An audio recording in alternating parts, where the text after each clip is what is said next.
And that building there used to be the Flower in Hand pub. Also during the 18th century was also a brothel for the sailors.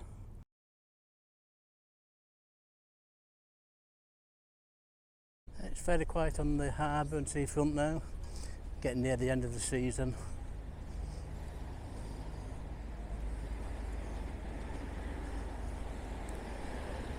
Not a great deal of people about now.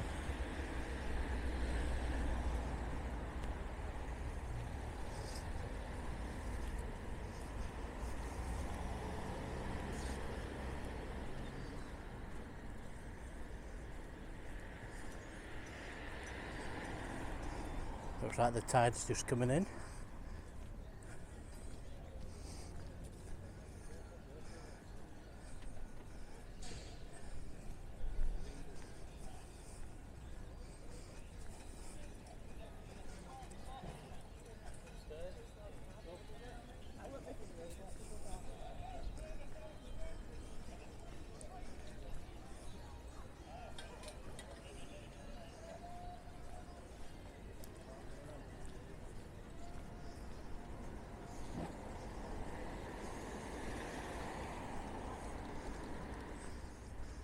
Looks like some of Luna Park has gone, so that'll be packing up shortly, I think.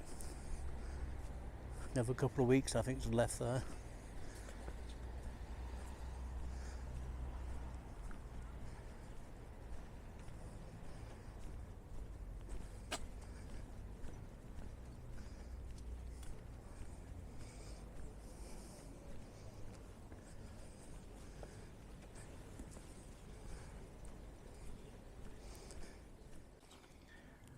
Well, I'm sat near the harbour having a cup of tea. I thought I'll read out a few little things, little tidbits. 1724, George Dewsbury was fined for selling a codfish on a Sunday. In 1799, during a huge storm, cobbles couldn't make the harbour. One man died of the cold called Richard Potter. In 1824, a huge northeast storm and tidal surge struck the east coast. A schooner called the Collingwood went down trying to enter the harbour with all hands lost. Another boat went aground near the spar with all hands saved by the lifeboat. And a ship called the Eagle went aground near Bland's Cliff. And up and down the northeast coast, hundreds of vessels were lost, with a flood tide lasting 15 hours. 1825, 3 ships under construction were washed off the stocks, which caused a lot of damage, and the spar was also damaged by a huge tide. Lovely day today, very warm as well. And of course, my sausage sandwich and cup of tea.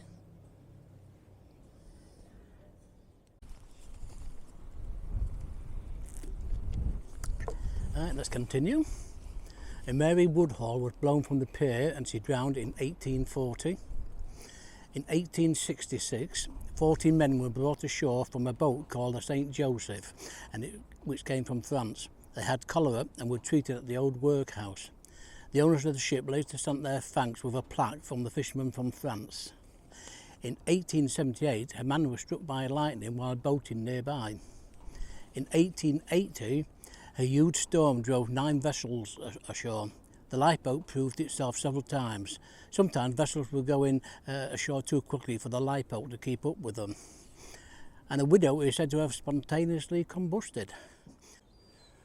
Take a walk up to West Sandgate. You've got the Wilson's bar at the top there, which is now closed down.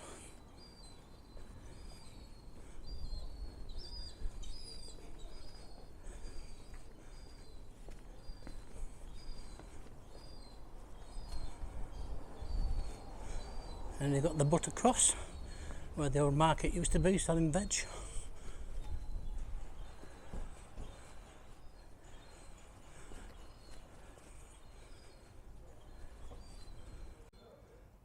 Now in Princess Square, and if you go up there, that goes towards St Mary's Church. I think we'll go that way. The very popular Lee's Arms.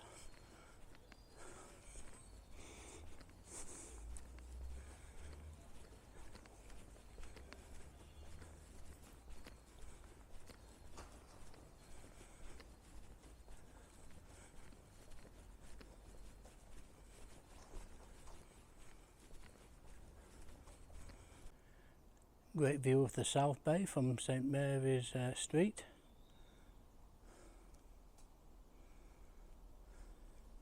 And we'll continue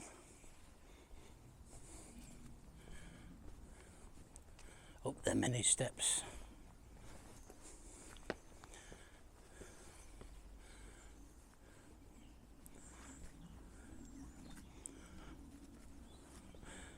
There used to be a small chapel just here. I think it's a Wesleyan chapel.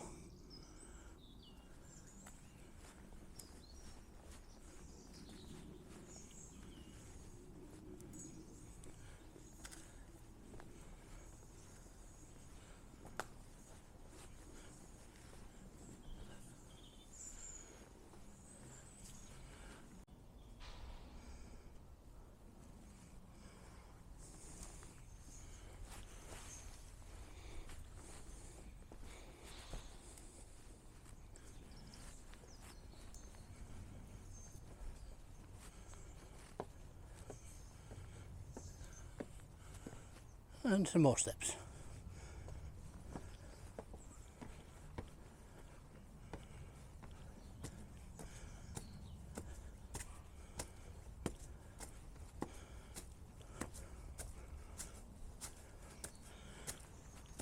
And that brings you to St Mary's Church.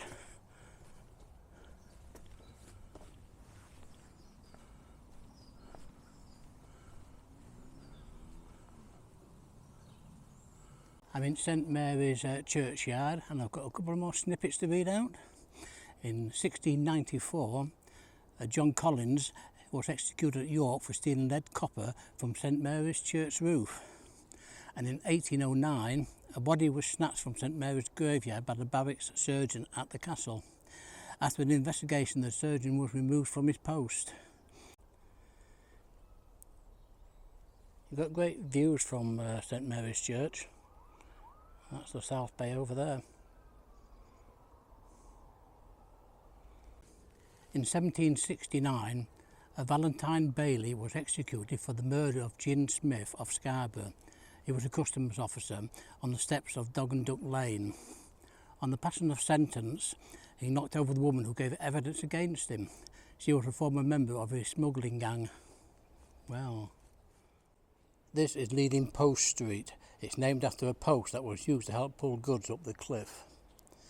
It is said there was a smuggler's tunnel from the beach to this house, and it continued along down here.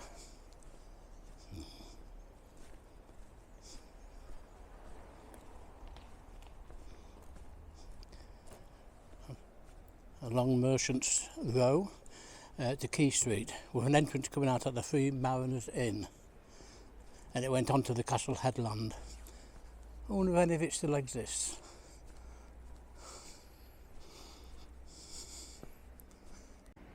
Also on Merchants Row we have the Smuggler and His Apprentice. It tells you all about the smuggling days. So there might be some truth in the tunnels.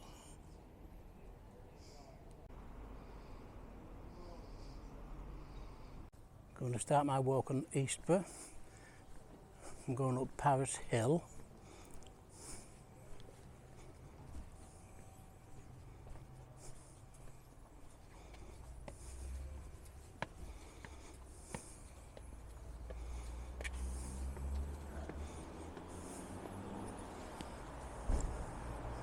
The first post office in Scarborough was along here, opened in 1806.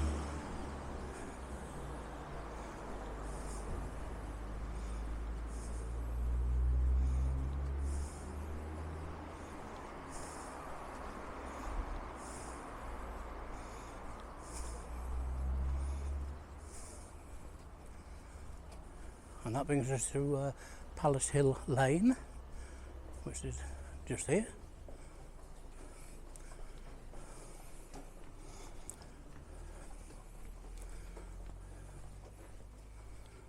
This takes you through to St Subtula, I think it's pronounced, street.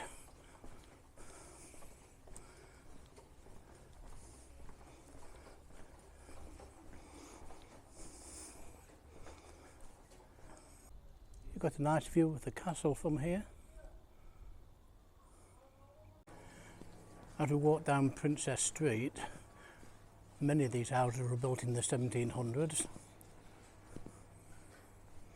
I think there's a house just up here that says it was built 1712, so quite old.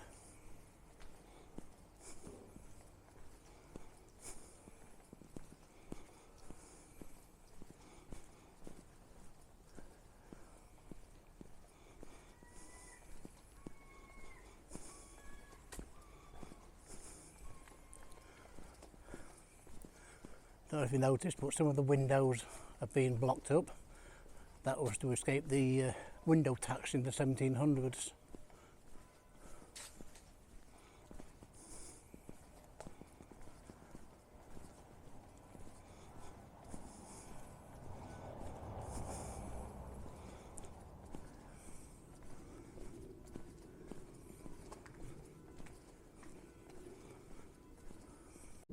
Here we have the date 1712. Anyway, let's continue.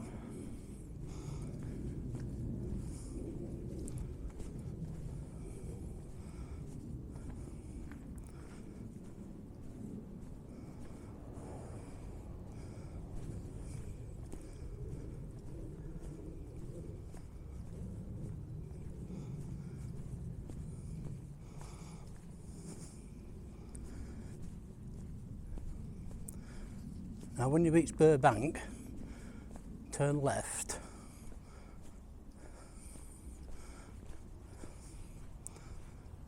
And that building there used to be the Flower in Hand pub. Also during the 18th century was also a brothel for the sailors. Oh wow. It used to have the original pub name on it, but a neighbour tells me they took it down and threw it in the bin. Maybe because of its reputation, I don't know.